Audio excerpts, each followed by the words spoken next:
Hello అండి, అందరు బాగున్నారా? ఇది వచ్చేసి వీడియో నిన్నటి వీడియో కంటిన్యూషన్ అనమాట. నేను ఇలా స్ట్రాంగ్ గా ఎలా మారాను, ఇంత ధైర్యంగా ఎలా మారాను అనేది 2 వీడియోస్ ఆల్రెడీ అప్లోడ్ చేసా. పార్ట్ 1 పార్ట్ 2 దాని కంటిన్యూషన్ ఇది. చూడని వాళ్ళు ఎవరంటే అది చూడండి. సో నేను ఏం చెప్పానంటే ఒక కార్పొరేట్ స్కూల్లో జాబ్ చేశాను, మళ్ళీ ఇంకో కార్పొరేట్ స్కూల్కి వెళ్ళానని చెప్పాను. ఈరోజు చెప్తాను. నేను ఫస్ట్ ఒక చిన్న స్కూల్లో జాబ్ చేశాను, తర్వాత ఇంకో కార్పొరేట్ స్కూల్లో చేరాను. కోవిడ్ టైంలో మానుకున్నాను. మ్యారేజ్ డిస్టర్బెన్స్ అయిపోవడం, ఇంకా అదంతా చాలా పెద్ద తతంగము.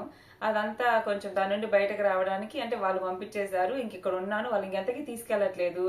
ఇంకా ఆలోచనలతో అల్లాడిపోతున్నాను. మెంటల్ ఎక్కుతుంది నాకు. ఇంకా ఏదో పని చేస్తే ముందు ఆ బాధను మర్చిపోతామని నేనే స్వయాన వెళ్ళాను ఈ కార్పొరేట్ స్కూల్లో జాయిన్ అవుదామని. విషయం ఏంటంటే నేను ఎప్పుడు కూడా చూడండి, ఫస్ట్ ఒక చిన్న స్కూల్లో చేశాను తక్కువ శాలరీతో, మానుకున్నాను. తర్వాత ఒక కార్పొరేట్ స్కూల్లో జాయిన్ అయ్యాను. ఆ కార్పొరేట్ స్కూల్లో మళ్ళీ డిఎస్సి కోసం మానుకుని మళ్ళీ అదే స్కూల్లో జాయిన్ అయ్యా.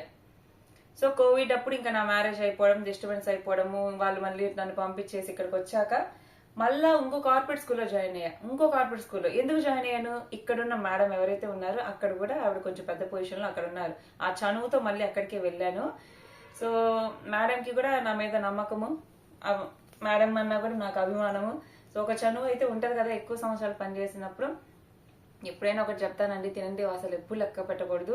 మనం పనిచేసిన సంస్థకు మనం ఎప్పుడు కృతజ్ఞతగా ఉండాలి. ఎందుకంటే అన్నం పెట్టింది కాబట్టి తక్కువైనా ఎక్కువైనా జీతం అయితే టైం టు టైం పడింది. ఇప్పుడు ప్రెసెంట్ అంటే అంతకుముందు ఈ సాలరీస్ అన్ని కూడా ఈ సంస్థలన్నీ కరెక్ట్ గానే ఇచ్చాయండి టైం టు టైము. సో ఈ విషయం ఏంటంటే ఆ కార్పొరేట్ స్కూల్ ఈ కార్పొరేట్ స్కూల్ చాలా డిఫరెన్స్ అయితే ఉంది. ఈ కార్పొరేట్ స్కూల్ నన్ను ఎంతో స్ట్రాంగ్ గా చేసింది. ఎలా చేసింది అనేది కూడా చెప్తాను.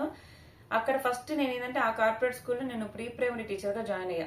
అంటే మీకు విషయం ఏంటంటే అక్కడ నాకు ఖాళీ అంటే ఫర్ సపోజ్ అక్కడ నర్సరీ వేకెన్సీ ఉంది కాబట్టి నాకు ఇంటి పక్కన ఒక అక్క చెప్పారు, నేను ఒప్పుకొని వెళ్ళా. నేను వెళ్లకుండా ఉంటే ఓకే, అక్కడ నర్సరీయే ఖాళీ ఉంది, నేను వెళ్ళాను. నేనేమో ఎప్పుడు తప్పు అనుకోను, ఏది ఉన్నా మనం చేయగలగాలి పని. తక్కువ చిన్న పనైనా పెద్ద పనైనా ఖాళీగా ఉండకూడదు అనేది నా కాన్సెప్ట్. సో నర్సరీ వేకెన్సీ ఉంది, నేను వెళ్ళాను. తర్వాత యూకేజీకి ప్రమోట్ అయ్యాను. నేను నర్సరీకి జాయిన్ అయిన కొద్ది రోజుల్లోనే మేడం నన్ను ప్రైమరీ ఇంగ్లీష్ ఖాళీ ఉంది చెప్తావా అని అన్నారు. వేకెన్సీ ఉంది చెప్తావా అంటే, లేదు మేడం నాకు కొత్త కదా, నాకు కొంచెం భయము అది ఇది అని చెప్తే, ఆల్రెడీ నువ్వు డిఎస్సికి ప్రిపేర్ అయ్యి ఉంటావు కదా, సబ్జెక్ట్ అంతా తెలుసు కదా అనేది. నిజానికి చాలా ఈజీ, నాకు ఇంట్రెస్ట్ ఇంగ్లీష్ అనే సబ్జెక్టు. కానీ నా కొలీగ్స్ అప్పుడు ఏం చెప్పారంటే, అంటే ఎట్లా అంటే వీళ్ళు ఆల్రెడీ అక్కడ ప్రీ ప్రైమరీ టీచర్స్ ఉన్నారు కదా, నేను మళ్ళా డ్రాప్ అయ్యి పైకి వెళ్ళిపోతే వీళ్ళకి ఏమన్నా ఇబ్బంది అయిద్దేమో, కొత్త టీచర్ని ఎత్తుకోవడం కష్టమైద్దనేమో, లేకపోతే నిజం చెప్పారో ఏమో నాకు అర్థం కావట్లేదు, నువ్వు చేయలేవు అని చెప్పారు. సరే సీనియర్స్ కదా వాళ్ళ మాట వినాలి అని సర్లే అనుకుని వద్దులే మేడం అని స్ట్రాంగ్ గా చెప్పా. వాళ్ళ మాట కూడా విందాంలే, మనం ఒకేసారి ప్రైమరీ కొంచెం రిస్క్ అది ఇది అంటే సర్లే అని భయపడి ఇంకా అక్కడే అయిపోయా. జాయిన్ అయినా బాగుండేమో అని అనిపిస్తుంది ఇప్పుడైతే మాత్రం. అంటే ఎవరి ఉద్దేశం వాళ్ళు ఏమనుకుంటారు, ప్రీ ప్రైమరీ పిల్లల్ని హ్యాండిల్ చేయడం చాలా కష్టం. పొరపాటున ఇప్పుడు నేను మానుకుని ఇంకో టీచర్ వచ్చేదాకా కూడా వీళ్ళు వాళ్ళని హ్యాండిల్ చేయలేరు, వాళ్ళ బాధ వాళ్ళది. సో అట్లా నేను అక్కడ ప్రీ ప్రైమరీ నర్సరీ నుండి యూకేజీ టీచర్ గా ప్రమోట్ అయ్యాను. ఇంకా తర్వాత స్కూల్ డిఎస్సి కోసం మానుకున్నాను. మళ్ళీ రీజాయిన్ అయ్యానని చెప్పాను కదా, రీజాయిన్ అయినప్పుడు మ్యాథ్స్ అండ్ సైన్స్ చెప్పా. అంటే first class maths, third class science చెప్పాను.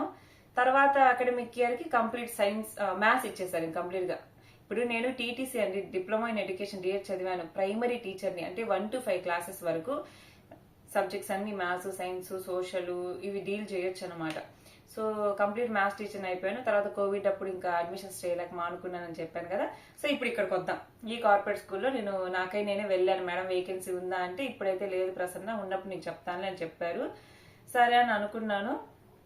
ఇంకా ఒక 1 month ఆగి ఫోన్ చేశారు జాయిన్ అవ్వని. కానీ అక్కడ ఇంటర్వ్యూ మేడంని కలిసి వచ్చాక ఇంటికి మళ్ళా నాకు నమ్మకం ఉంది, ఖచ్చితంగా నన్ను పిలుస్తారని నమ్మకం ఉంది. కానీ ఎప్పుడు అనేది తెలియదు. ఈ గ్యాప్ లో ఏం చేద్దాం అనేసి టైలరింగ్ నేర్చుకున్నా. యూట్యూబ్ లో చూసి నా బ్లౌజెస్ నేను కుట్టుకోవడం నేర్చుకున్నాను. మీకు ఆ విషయం చెప్పాను, నేను బ్లౌజెస్ కుట్టుకోవడం నేర్చుకున్నాను. ఎందుకంటే ప్రైవేట్ స్కూల్ టీచర్ గా వెళ్ళాలంటే శారీస్ కట్టుకోవాలి. నేను బడ్జెట్ లోనే కొంటా, శారీస్ అన్ని 999 లోపలే ఉంటాయి. మళ్ళీ దానికి మనం బయట 300-400 ఇచ్చి అక్కడ కుట్టిస్తాం. మనమే నేర్చుకుంటే ఆ ఖర్చు కూడా మిగిలిద్ది కదా. నెలకి ఎంత లేదా 2-3 బ్లౌజులు కుట్టుకుంటాము, నెలకు ఒక 1000 రూపాయలను సేవ్ చేసిన వాళ్ళం అవుతాం కదా అనేసి నేనే నేర్చుకున్నా. ఈ గ్యాప్ లో నేను స్కూల్లో మేడంని కలిసి ఇంటికి వచ్చాక ఇంకా నాకు ఈ టైం ఏం చేయాలి అర్థం కాక బ్లౌజెస్ నేర్చుకున్నా. అసలు నేను అనుకునేదే లేదు ఆ పని. ఇంకా మళ్ళీ కాల్ వచ్చింది, వెళ్ళిపోయాను, జాయిన్ అయిపోయాను. మేడం పిలిచారు, ప్రజెంట్ అయితే ఎల్కేజీ ఖాళీ ఉంది చేస్తామని అడిగారు. అయ్యో అలా ఏం లేదు మేడం, నేను చేస్తానని చెప్పా. మరి ప్రైమరీ అయితే ఖాళీ లేదు, ఎందుకంటే అక్కడ నేను ప్రైమరీ చేసి వచ్చాను కదా, 3rd క్లాస్ దాకా చెప్పున్నా కదా, 4th అబాకస్ కూడా చెప్పా. సో అంతవరకు చెప్పున్నా కాబట్టి ప్రైమరీ అయితే లేదు ప్రసన్న, నువ్వు మరి ప్రీ ప్రైమరీ చేస్తావన్నది. అప్పుడు నాకు కావాల్సింది ఏంటి, ముందు నేను ఖాళీగా ఉండకూడదు, నాకు పిచ్చెక్కుతుంది, సమస్యలతో అల్లాడిపోతున్నా అని. ఓకే మేడం చేస్తానంది. జాయిన్ అయ్యాక మేడం ఏమన్నారంటే, అప్పటికి ఎల్కేజీ నర్సరీ ఎల్కేజీ యూకేజీ 3 క్లాసెస్కి క్లాస్ టీచర్స్ ఉంటారు, కానీ వాళ్ళ ముగ్గురికి హెడ్ ఉంటారు అనమాట. అంటే యూకేజీ డీల్ చేసే టీచర్ అయినా ఎవరైనా సరే ఒకరు హెడ్, అంటే ఆ డిపార్ట్మెంట్కి హెడ్ వైస్ ప్రిన్సిపల్ అంటారు అనమాట. ప్రసన్న వైస్ ప్రిన్సిపల్ పోస్ట్ ఖాళీ ఉంది తీసుకుంటామన్నారు. నేను మొహమాటం లేకుండా అడిగా, మేడం జీతం ఏమన్నా పెంచుతారా అని. జీతం ఏం పెరగదు ప్రసన్న అంది. అయితే వద్దులేండి మేడం, నాకు ఎక్స్ట్రా డ్యూటీ చాలు, ఎల్కేజీ టీచర్గా ఉంటానని చెప్పా. సో అకాడమిక్ ఇయర్కి ఎల్కేజీ టీచర్గా ఉండి నెక్స్ట్ అకాడమిక్ ఇయర్కి యూకేజీ టీచర్ని, పిల్లలు పేరెంట్స్ కూడా నన్నే కావాలనుకున్నారు, మాకు ఈ టీచరే కావాలంటే. సో నేను కూడా పిల్లలతో పాటు యూకేజీ ప్రమోట్ అయిపోయాను. ఇంకా యూకేజీ ప్రమోట్ అయ్యాక నెక్స్ట్ వైస్ ప్రిన్సిపల్ని చేశారు. నెక్స్ట్ దానికి శాలరీ ఇంక్రిమెంట్ ఉంటుంది అనమాట వైస్ ప్రిన్సిపల్కి. సో నెక్స్ట్ ఇయర్ ఒక ఎల్కేజీ అప్పుడు కాకుండా నేను యూకేజీకి వెళ్ళినప్పుడు వైస్ ప్రిన్సిపల్ చేశారు. అప్పటిదాకా చెప్తా వినండి, అప్పటిదాకా నేను ఎల్కేజీ టీచర్ ఉండేదాకా బిక్కుమంటూ జెంట్స్తో మాట్లాడడం, కొలీగ్స్ జెంట్స్ స్టాఫ్ ఉంటారు కదా వాళ్ళతో మాట్లాడడం కానీ ఏమీ ఉండదు. నన్ను వైస్ ప్రిన్సిపల్ చేస్తున్నారంటే నేను భయపడ్డా.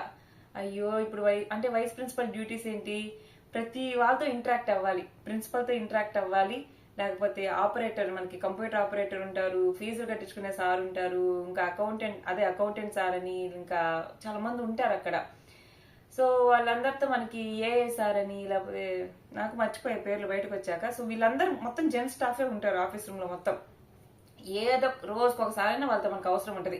పిల్లల ఫీజులు డేటాకి సంబంధించి కానివ్వండి, ప్రింట్అవుట్స్, అంటే పిల్లలకి ఇప్పుడు క్యాట్ యానిమల్స్ గురించి చెప్పాలి, ప్రింట్అవుట్స్ తీసుకోవాలి, క్యాట్ ర్యాట్ అని, లేకపోతే ర్యాబిట్ అని, లయన్ అని, ఆ ప్రింట్అవుట్స్ తీసుకొని వచ్చి వీళ్ళకి కలర్స్ వేసి చూపించి మనం నేర్పించాలి, అలా ఉండేది. సో అప్పుడు ఖచ్చితంగా వాళ్ళతో మాట్లాడాలి. అప్పటిదాకా నేను అనుకున్నాను, అమ్మ నేను వైస్ ప్రిన్సిపల్ అయితే నేనే అక్కడికి వెళ్ళాలి, వాళ్ళతో మాట్లాడాలి, కొంచెం భయం. అందరూ మంచి వాళ్ళే, అక్కడ ఉండే వాళ్ళు ఎక్కువ వైఫ్ అండ్ హస్బెండ్ ఉంటారు అనమాట, వర్క్ చేసే వాళ్ళు. అంటే అక్కడ ఉన్న సార్కి వైఫ్ కూడా అక్కడే జాబ్ చేస్తుంటారు. ఒక్క నిమిషం, ట్రైపాడ్ కింద పడుతుంది, అర్జెంట్గా ట్రైపాడ్ కొనాలి. సో వైఫ్ అండ్ హస్బెండ్ కూడా అక్కడే జాబ్, అందరూ కూడా మంచి వాళ్ళే. నా కొలీగ్స్ అందరూ, ఇప్పుడు కొత్తగా నేను చేరిన కార్పొరేట్ స్కూల్లో ఈ కొలీగ్స్ అందరూ కూడా దాదాపు కూడా ఇక్కడ నుండి వచ్చిన వాళ్ళే అనమాట.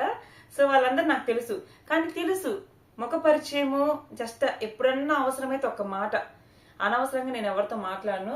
సో అలాంటిది నేను వైస్ ప్రిన్సిపల్ అయ్యాక నేనే కదా హెడ్ని, నేనే ఆ 3D క్లాసెస్కి హెడ్ అంతే. నేను క్లాసెస్ చెప్పుకుని ఉండను, నేను యూకేజీ టీచర్నే, క్లాసెస్ చెప్పాల్సిందే. సో అక్కడ ఇంకా నేనే హెడ్ని కాబట్టి ఇంకా ఆఫీస్ రూమ్కి వెళ్దాము, ప్రిన్సిపల్ సార్తో మాట్లాడము, వీటి గురించి డిస్కస్ చేయడము, సార్తో కూర్చొని. అంటే వైస్ ప్రిన్సిపల్స్ ఉంటారు ప్రైమరీకి, హై స్కూల్కి, వాళ్ళందరం అంటే చిన్న మీటింగ్స్కి ఏం చేస్తారంటే వైస్ ప్రిన్సిపల్స్ మాత్రమే పిలుస్తారనమాట. అంటే pre primary vice principal, primary vice principal, high school incharge principal sir కానివ్వండి, ఇంకా అట్లా వాళ్ళని మాత్రమే, అకౌంటెంట్ సార్ వీళ్ళని పిలుస్తారు, మిగతా డిపార్ట్మెంట్ పిలవకుండా. అట్లా మాట్లాడడం ఫేస్ టు ఫేస్. ఇంకా ఏదైనా అవసరమైతే నేనే అందరూ జెంట్స్ ఉంటారు ఆఫీస్ రూమ్ లో, వాళ్ళందరి మధ్యలోకి వెళ్ళాలి. ఒకప్పుడు ప్రసన్న అయితే భయం. ఆ సంస్థ నాకు చాలా చాలా చాలా ధైర్యాన్ని ఇచ్చిందని చెప్పొచ్చు. ఏంటంటే ఇక్కడేమో ఫీజులు కట్టించుకుంటారు, అకౌంట్ వాళ్ళ అంటే ప్రిన్సిపల్ సార్ ఉండే ఆఫీస్ రూమ్ ఒకటి ఉంటుంది, వీళ్ళందరూ ఉండే ఆఫీస్ రూమ్ ఇంకోటి ఉంటుంది అనమాట. ఇక్కడ అకౌంటెంట్ సార్ ఉంటారు, ఇక్కడ ఆపరేటర్ ఉంటారు, అక్కడ ఇంకో సార్ ఉంటారు. వీళ్ళందరి మధ్యలోకి మనం వెళ్ళి ఇక్కడ కూర్చొని, సార్ క్యాట్ ప్రింట్అవుట్ తీయండి, లేకపోతే యాపిల్ ప్రింట్అవుట్ తీయండి అని రైమ్స్ అను అదను ఇదను మాట్లాడి స్వతంత్రంగా అలా వెళ్ళి మింగిల్ అవ్వడం వల్ల నాకు ఆ భయం పోయింది. యాక్చువల్గా వాళ్ళందరూ బ్రదర్స్ లాగా, ఫ్యామిలీ మెంబర్స్ లాగా ఉండేవాళ్ళు. అంటే వాళ్ళు వైఫ్ అండ్ హస్బెండ్ అక్కడే జాబ్ చేసేవాళ్ళు, వాళ్ళందరూ కూడా పెద్దగా ఇబ్బంది ఏమి ఉండదు కదా, మంచిగా ఉంటారు స్టాఫ్ అంతా కూడా. నేను ఎప్పటికీ చెప్తానండి, నేను పనిచేసిన స్కూల్స్ లో స్టాఫ్ అందరూ మంచి వాళ్ళే. ఎప్పుడన్నా చిన్న ఉంటే అవన్నీ కామన్. ఆ సంస్థ కూడా చాలా మంచిదే, టైం టు టైం శాలరీస్ వేస్తుంది, క్రమశిక్షణగా, మనకి ఇబ్బంది ఏం లేదు. అట్లా అది కొంచెం ధైర్యాన్ని ఇచ్చింది. అంటే నాకు ఇక్కడ ధైర్యాన్ని ఇచ్చింది ఏంటి, రెండోసారి నాకు ఉద్యోగం కేవలం ఉద్యోగమే కాకుండా నా ప్రమోషన్, నన్ను ఏదైతే డిపార్ట్మెంట్ హెడ్ చేశారో కొంచెం నాకై నేనే. అప్పుడు పేరెంట్స్, నేను ఇంకా క్లాస్ టీచర్ అయితే నా క్లాస్ పేరెంట్స్ అనే మాట్లాడాలి, వైస్ ప్రిన్సిపల్ అయితే యాజ్ ఎ డిపార్ట్మెంట్ హెడ్ గా అందరితో మాట్లాడాలి. సో నాకు ఒక మంచి పేరు కూడా ఉంది. సీసీ క్యామ్స్ ఉంటాయి క్లాసులో, మేడం వాళ్ళు అబ్జర్వ్ చేస్తారు, మేడం కానీ వాళ్ళు చూస్తారు ప్రసన్న ఎంతమంది పిల్లల్ని వాళ్ళ హ్యాండిల్ చేస్తుంది, లేకపోతే పేరెంట్స్తో బాగా మాట్లాడిద్ది అని ఉంటుంది. కొంచెం స్పోకెన్ స్కిల్స్ కూడా ఉన్నాయి, అంటే మా లెవెల్కి తగ్గట్టుగా పిల్లలతో. సో ఆ పేరెంట్స్లో కూడా మంచి గుర్తింపు ఉందండి అది. సో అట్లా కొంచెం ధైర్యాన్ని ఇచ్చింది. ఇంకా నేను కంటిన్యూ అవుదామని అనుకునేసరికి ఇంకా మా నాన్నమ్మ చనిపోయారు. మా నాన్నమ్మ క్యాన్సర్ వచ్చేసింది. నేను యూకేజీ ప్రమోషన్ వచ్చి వైస్ ప్రిన్సిపల్గా ప్రమోషన్ వచ్చి యూకేజీ క్లాస్ టీచర్గా కంటిన్యూ అయ్యి అకాడమిక్ ఇయర్ అయిపోతుంది. ఇంతలోపు మా నాన్నమ్మకి క్యాన్సర్ అని తెలిసింది. 2023 ఫిబ్రవరిలో తెలిసింది క్యాన్సర్ అని. ఫైనల్ స్టేజ్, 6 నెలల కన్నా ఎక్కువ బతకదని డాక్టర్ చెప్పారు. ముదిరిపోయింది క్యాన్సర్ అంతా, లోపల గడ్డలు గడ్డలు శరీరం అంతా పాకిపోయాయి. ఇంకా డాక్టర్ బతకని చెప్పేసరికి నేను ఒక పక్కనేమో ఆనందం, అదే వర్క్లో ముందుకెళ్తున్నానే, జాబ్లో కొంచెం స్టెప్ బై స్టెప్ ఎదుగుతున్నానని ఒక ఆనందం ఉంది. కానీ ఆనందం అప్పుడే ఆవిరైపోయినట్టుంది. ఇంకా మా నాన్నమ్మకి క్యాన్సర్ అని తెలిసాక నేను మా నాన్నకి చెప్పాను. మా నాన్న ఇప్పుడు నా జాబ్ అనుకోండి, ఇప్పుడు మానుకున్నా రేపు నాకు ఇస్తారు, కానీ మెకానిక్ పని పక్కకు పోతే మళ్ళీ రాదు. మా నాన్న దిగులు పడుతుంటే, నాన్న నువ్వు దిగులు పడగాక నేను వెళ్ళి చూసుకుంటాలే అని చెప్పాను. అన్నమాట ప్రకారమే మేలో ఒకసారి చూడడానికి వెళ్ళాను మా నాన్నమ్మని. ఆమె పరిస్థితి చాలా దారుణంగా ఉంది. చూసి నేను ఇంక అక్కడే ఆగిపోయాను. నేను ఇక రాను నాన్న కనిగిరి, ఇక్కడే ఉంటాను నాన్నమ్మ దగ్గర అని చెప్పాను. ఇంకా అక్కడే ఫోన్ చేసి నేను చెప్పేసాను, మేడం నేను డ్రాప్, ఇంకా నేను స్కూల్కి రావట్లేదని. మేడం వాళ్ళు నా కోసం మళ్ళీ ఎన్ని రోజులు ఆగారు తెలుసా. అసలుకి నేను అదొక చిన్న ఉద్యోగిని, కానీ అంత స్థాయిలో ఉన్న మేడం కానీ నాకు ఎన్నిసార్లు ఫోన్ చేసేవాళ్ళు తెలుసా, ఎప్పుడు వస్తున్నావు ఎప్పుడు వస్తున్నావు, నువ్వు వస్తావా రావా, మేడం మా నాన్నమ్మ ఇలా మంచాన్ని పడ్డారు, డాక్టర్ ఇలా చెప్పారు, నేను మళ్ళీ రాలేనేమో, మీరు ఇంకో ఆప్షన్ చూసుకుని అంటే లేదులే నువ్వు వస్తావు అని అన్నారు. ఫైనల్గా నాకై నేను గట్టిగా చెప్పాను, రాలేనులే మేడం కుదరదు, మళ్ళీ పిల్లలు డిస్టర్బెన్స్ అవుతారనేసి చెప్పాను. నాకు చాలా హ్యాపీగా ఉంది, ఎందుకంటే నన్ను గుర్తించి ఒక స్థాయిలో ఉన్న మేడము నా కోసం ఫోన్ చేసి ప్రశ్న నువ్వు వస్తున్నావు అంటే అదెంత గర్వంగా ఉంటుంది చెప్పండి. నాకు ఒక మంచి పేరు ఉంది మేడం దగ్గర కానీ పేరెంట్స్ దగ్గర కానీ అట్లా. సో నాకు ఆ ధైర్యాన్ని ఇచ్చింది. నన్ను మళ్ళీ నేను మానుకునే కానీ మళ్ళీ నన్నే కోరుకుంటున్నారుగా, అది చాలదా మనకి చిన్న ఆ మాట. సో కానీ చివరికి ఇంకా మా నాన్నమ్మ చనిపోయారు, జూలైలోనే ఏమో చనిపోయారు. ఇంకా తర్వాత నేను కనిగిరికి వచ్చేసాను. ఈలోపు అక్కడ ఉండి నాకు కొంచెం చెప్పాను ఫిషర్స్ అని వచ్చాయని, అక్కడ ఉండి రోజు కూల్ డ్రింక్స్ తాగడము, ఫుడ్ తినకపోవడము, చాలా హెల్త్ ఇష్యూస్ వచ్చాయన్నమాట. ఇంకా తర్వాత కనిగిరి రాగానే కూడా మళ్ళీ మేడం ఫోన్ చేశారు. నేను ఇక్కడికి మా నాన్నమ్మ చనిపోయాక వచ్చాను, మరి ఎలా తెలుసు ఏమో మళ్ళీ మేడం ఫోన్ చేశారు, ప్రసన్న ఇట్లా మ్యాథ్స్ ఖాళీ ఉంది వస్తావా అని. నాకు అప్పుడే నేనేమనుకున్నాను, ఇప్పటిదాకా అలసిపోయా కదా నాన్నమ్మ దగ్గర ఉండి ఎమ్మడి స్కూల్లో జాయిన్ అయిపోయాను అనుకోండి, మళ్ళీ ఇంకా రెస్ట్ దొరకదు మనకి. నేను చెప్పా డిఎస్సి ఉందిలే మేడం ఇప్పుడు రానులే మళ్ళీ వస్తా అని చెప్పా. మళ్ళీ ఒక నెల ఆగాక మళ్ళీ ఇంకో మేడం ఫోన్ చేసి ఇంగ్లీష్ ఖాళీ ఉంది వస్తావా అన్నారు. అప్పటికి నేను సెట్ అయిపోయాను అనమాట. హెల్త్ అది చూపించుకున్నాను, నేను కొంచెం డాక్టర్ దగ్గర చూపించుకుంటే వస్తాను మేడం ఓకే అని. నేను అప్పుడే యూట్యూబ్ చేస్తున్నా 2023లోనే, అప్పుడే యూట్యూబ్ చేస్తూ 10,000 సబ్స్క్రైబర్లు వచ్చారు. 2023 అక్టోబర్కి 1000 సబ్స్క్రైబర్లు ఉన్నారు. నవంబర్ డిసెంబర్కి 10,000 వచ్చారు. నేను short videos, skits, mother and daughter, అత్తాకోడల వ్లాగ్స్ ఇట్లా చేస్తా ఉన్నా. మంచిగా 50 లక్షలు, 40 లక్షలు, 30 లక్షలు వచ్చిన వ్యూస్ కూడా ఉన్నాయన్నమాట. దానివల్ల ఒక్కో షార్ట్ వీడియోకి 10,000 సబ్స్క్రైబర్లు, 9,000, 5,000 అలా వచ్చారనమాట. సో వస్తున్నారు. అప్పుడే యూట్యూబ్ 2023లోనే యూట్యూబ్ స్టార్ట్ చేసింది. ఇంకా నేను చెప్పా మేడం నేను యూట్యూబ్ చేస్తాను ఇబ్బంది లేదంటే, యూట్యూబ్ నువ్వేం తప్పు చేస్తున్నావు, యూట్యూబ్ చేస్తున్నావు అంతే కదా, నువ్వేం కాదురా అంది. శాలరీ అది మాట్లాడుకొని ఇంగ్లీష్ టీచర్గా జాయిన్ అయిపోయాను. అది ఇంకా హ్యాపీనెస్ అనమాట. సో ప్రీ ప్రైమరీ నుండి ముందు ప్రైమరీకి ఇప్పుడు ప్రమోట్ అయ్యాను. అది కూడా ఇంగ్లీష్ టీచర్గా నాకు ఇష్టమైన సబ్జెక్టు. జాయిన్ అయ్యే ముందు ఏముందిలే ఇంగ్లీష్ అనుకున్నా, జాయిన్ అయ్యాక అర్థమైంది చాలా డెప్త్ ఉంది. ఇప్పుడు చాలా సిలబస్ అసలుకి అది అసలు చెప్పడానికి కూడా వీళ్ళని చాలా డిఫికల్ట్ అది. సో ఈ సంస్థ నాకు ఎలా మేలు చేసిందంటే, నాకు ఒక చిన్న ఇన్ఛార్జ్ పోస్ట్ ఇచ్చింది. దానివల్ల నాకు కొంచెం ధైర్యం వచ్చింది. అందరితో ఎలా మాట్లాడాలో తెలుసుకున్నా. జెంట్స్ మధ్యలో కూడా ఎలా అంటే వాళ్ళతో కూడా ఎలా మింగిల్ అవ్వాలి, వాళ్ళతో ఎలా మాట్లాడాలి, ఆ భయం పోయిందనమాట. ఒకప్పుడు ప్రసన్న అంటే చెప్పేదాన్ని కదా, ఇప్పుడు ఈ స్కూల్కి వెళ్ళి వస్తా మీకు 2022లోనే నేను స్కూటీ కొన్నా, 2022 ఏప్రిల్లో. అప్పుడు స్కూటీ కూడా నేర్చుకున్నాను, చాలా నేర్చుకున్నాను అనమాట. ఇంకా 2021లో మిషన్ నేర్చుకున్నాను, 2022లో స్కూటీ నేర్చుకున్నాను, ప్రమోషన్ వచ్చింది. ఇంకా ప్రైమరీ నుండి ప్రీ ప్రైమరీ నుండి ప్రైమరీకి ప్రమోట్ అయ్యాను. అంటే అక్కడ ఆల్రెడీ చేశాను, బట్ ఇక్కడ ప్రమోట్ అయ్యాను. అది ఇంగ్లీష్ టీచర్గా కొంచెం రికగ్నైజేషన్ ఉంటుంది దానికి. సో చాలా హ్యాపీగా ఉన్నాను. అండ్ ఇంకో విషయం ఏంటంటే, ఇంకోటి చెప్పాలి స్కూల్ గురించి. నెల ఒంగోలు వెళ్ళాలండి, నెల ట్రైనింగ్కి ఒంగోలు వెళ్ళాలి అన్నట్టు చెప్పడం మర్చిపోయా. ప్రీ ప్రైమరీ టీచర్గా పనిచేసినప్పుడు నెల టీచర్ లాగా ఒంగోలు వెళ్ళాలి ట్రైనింగ్ కోసం. కానీ ఇన్ఛార్జ్కి ఇంకో మీటింగ్స్ ఉంటాయి. అంటే ప్రిన్సిపల్స్ వెళ్ళేటప్పుడు వాళ్ళతో కూడా వెళ్ళాలన్నమాట. నెలకి 2 సార్లు ఒంగోలు జర్నీ అంటే అస్సలే పడదు నాకు, వాంటింగ్స్ అవుతాయి. అలాంటిది నేను నెలకు 2 సార్లు ఒంగోలు వెళ్ళేదాన్ని. ఇంకా ప్రైమరీకి వచ్చాక నెలకు ఒక్కసారి ఒంగోలు వెళ్ళాలి, ప్రతి సెకండ్ సాటర్డేకి ఒంగోలు వెళ్ళాలి. ఇంకా స్కూల్లో ఇంగ్లీష్ వర్క్ షాప్ అని సపరేట్ గా పెట్టినప్పుడు నా లైఫ్ లో ఫస్ట్ టైం సింగిల్ గా జర్నీ చేశా కనిగిరి నుండి ఒంగోలు. మీకు అది చాలా చిన్న విషయం అయిండొచ్చు, నేను సింగిల్ గా జర్నీ చేయడం పెద్ద పెద్ద విషయం. ఇక్కడ బస్ ఎక్కి అక్కడ దిగడం కూడా, కానీ అక్కడ దిగాక మా తమ్ముడికి కాల్ చేస్తా, వాడు వచ్చి పికప్ చేసుకుని స్కూల్ దగ్గర డ్రాప్ చేస్తాడు. అండ్ ఇది ఒక విషయం అనుకోండి. ఇంకో విషయం ఏంటంటే నాకు మాత్రమే పిల్లల్నిచ్చి, అంటే కొన్ని యాక్టివిటీస్ జరుగుతాయి అనమాట ఇక్కడ ఒంగోలులో జరగాల్సినవి. ఆ పిల్లల్ని తీసుకుని వెళ్ళు అంటారు. నేను వెళ్ళేదే గొప్ప, జర్నీలో నాకు వామిటింగ్స్ అయిపోయి నేను నిద్రపోతుంటే నేను ఎవరిని పట్టుకోను కూడా. అట్టాడితే నాకు ఒక 4-5 పిల్లల్నిచ్చి ఇలా తీసుకుని పో అన్నారు. అంటే ప్రతిదీ నాకు, నువ్వు నేను ఎక్కడైతే నేను వీక్ వీక్ వీక్ అనుకుంటున్నానో, నువ్వు వీక్ కాదు, నువ్వు స్ట్రాంగ్ అవ్వాలి అన్నట్టుగా ఆ సంస్థ నాకు చాలా సపోర్ట్ చేసింది. ఎక్కడికి సింగిల్ గా వెళ్ళాను. నేను ఆ సంస్థలో పనిచేసినప్పుడు సింగిల్ గా ట్రావెల్ చేశాను, ఒక్కసారి 2-3 సార్లు చేశాను. తర్వాత పిల్లల్ని కూడా తీసుకొని నేను ఒక హోస్ట్ లాగా పిల్లల్ని తీసుకొని వెళ్ళా. నన్ను నేను మోసుకెళ్లేదే జర్నీలో కష్టం. అట్టాడిది నన్ను నమ్మి పేరెంట్స్ పిల్లల చేతిలో పెట్టి, అంటే ఒంగోలు దాకైనా సరే అక్కడి నుండి కూడా పిల్లల్ని తీసుకెళ్లి ఆటో కోసం మా తమ్ముడిని ఫోన్ చేశా.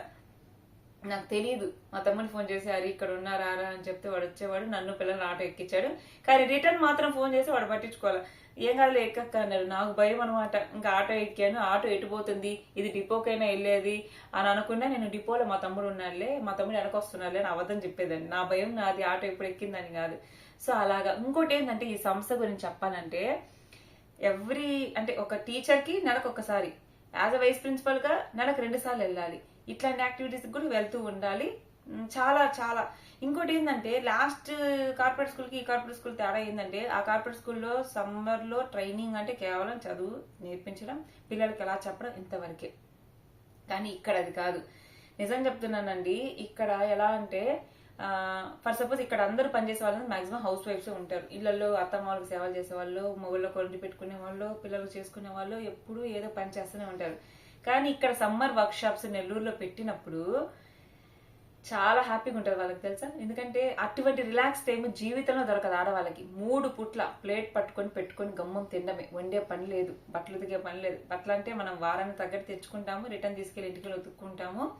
ఇంకోటి ఏంటంటే అక్కడ కల్చరల్ యాక్టివిటీస్ ఉండవు ఆ స్కూల్లో, ఇక్కడ ఉంటాయి. ఇక్కడ ఏంటంటే అందరం టీచర్సే కదా, ప్రీ ప్రైమరీ అయినా ప్రైమరీ అయినా లేడీసే ఉంటారు, జెంట్స్ మాక్సిమం ఉండరు. అట్లాంటి ఏంటంటే అందరు గ్యాదరింగ్. ఇప్పుడు ఒక 6 రోజులు ట్రైనింగ్ అయింది అనుకోండి, 7th డే యాక్టివిటీస్ ఉంటాయి. ఏదో ఒకటి డాన్స్ చేస్తారా, సాంగ్ పాడతారా, ఇంకేదన్నా ఇన్నోవేటివ్ గా చేస్తారా చెప్పండి, పేరు ఇవ్వండి, ఖచ్చితంగా ఇవ్వాల్సిందే అంటారు. మనకు వచ్చింది ఏంది, ఇది ఒకటే కదా. సో నేను 10th క్లాస్ లో ఏమో స్టేజ్ మీద నా ఫ్రెండ్స్ తో వెనకాల ఉండి డాన్స్ చేశాను. అలాంటిది నేను హాయ్ చెక్క చెక్క సాంగ్ కి 2022లో ఏమో డాన్స్ చేశానండి. 2022లో స్టేజ్ మీద అక్కడ టీచర్స్ అందరి ముందు సింగిల్ గా పర్ఫార్మెన్స్ చేశాను. అది స్టిల్ నా యూట్యూబ్ లో ఉంది. హాయ్ చెక్క చెక్క చెక్క చెక్క హే, ఆ సాంగ్ కి డాన్స్ చేశాను.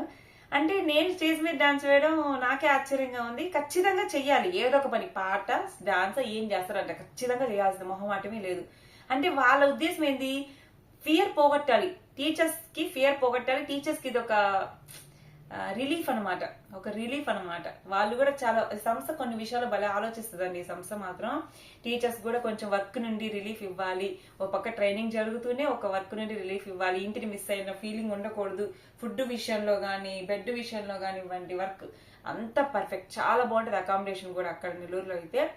ఇంకా తర్వాత విషయానికి వచ్చేసరికి ఈ కల్చరల్ యాక్టివిటీస్ అప్పుడు అయిపోయిందా, మళ్ళా 2024లోనో ఏమో 24లోనే నేనే మళ్ళా డాన్స్ చేసా స్టేజ్ మీద.